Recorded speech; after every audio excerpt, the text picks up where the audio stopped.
At a garage sale over the summer, I bought this Oberweis Dairy milk crate. It's from the 1960s. It's got metal framework on the outside as well as a skeleton framework of metal on the inside. Man, this thing is so solid, you could probably throw this thing off the roof of your house and you'd break the sidewalk. My plan is to restore this to make it look like it did in the 1960s. Then I'm going to put a bottom on it, I'll put a top on it with 4 hairpin legs, and this thing is going to make an awesome, incredible side table. Welcome to Ellie Picked.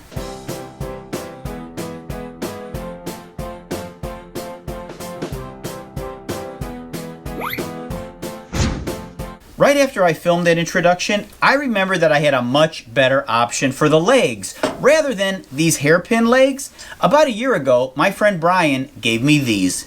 These are some steel braces or brackets that he found in a building. I'm not sure what they were originally used for, but he gave them to me. I also have this wood top that I found in the alley. Spoiler alert, guess what kind of wood this is? Solid walnut. And wait until you see how beautiful it looks under all of that age. Time to get to work. I'll start working on restoring the crate first. The bottom support metal rods are a little bent from all the heavy milk bottles that this crate has transported over the years. I'll straighten them out by whacking them with a hammer. I'll also install a bottom.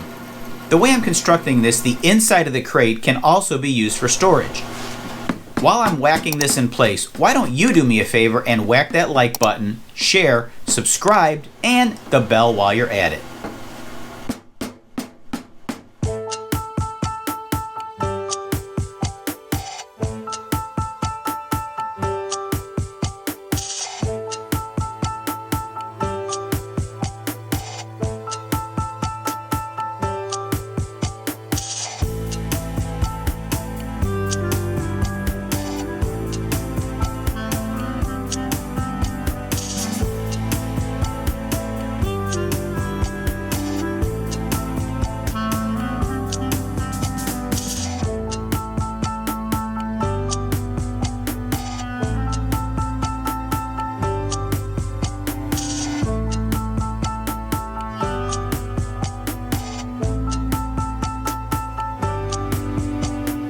The nice thing about shellac is that it provides a great simple finish that brings out the rich colors of the wood.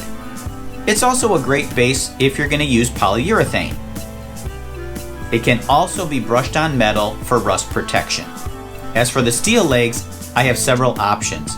I can leave them as is and just clean them up, or I can repaint them. I'm leaning towards just buffing them on my wire wheel, then treating the rust and leaving them as is with that cool industrial appearance. OSFO is a great rust converting product.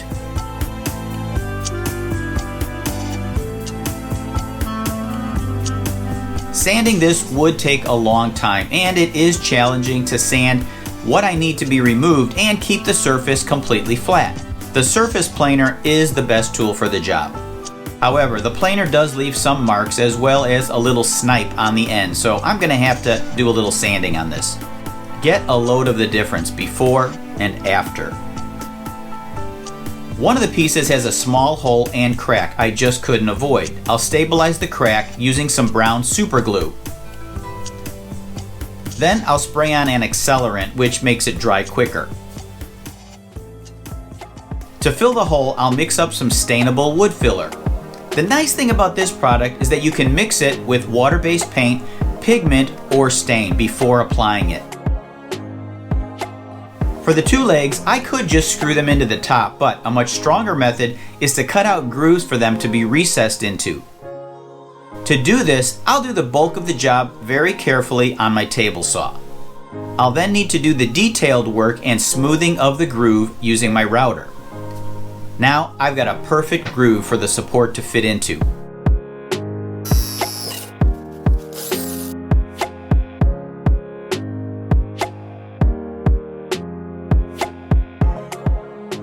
The top of the milk crate has these metal pieces that stick up. They're used for stacking crates on top of each other.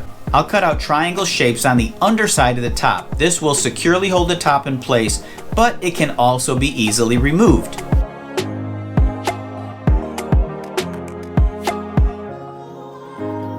It's amazing how much sanding dust remains in the wood grain. I'll use compressed air to remove it. I pre-treat the wood using paint thinner. This helps the stain to be evenly applied.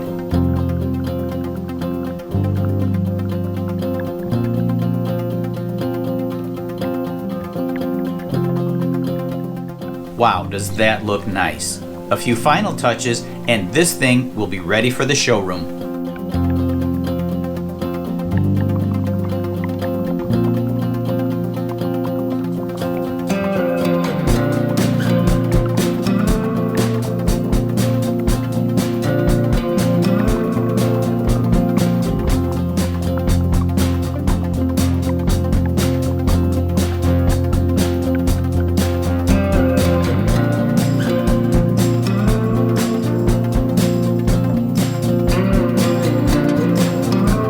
My stackable tables are now complete. The walnut wood on both of these tops is amazing. I still may end up giving it a couple of coats of polyurethane for a more protective finish.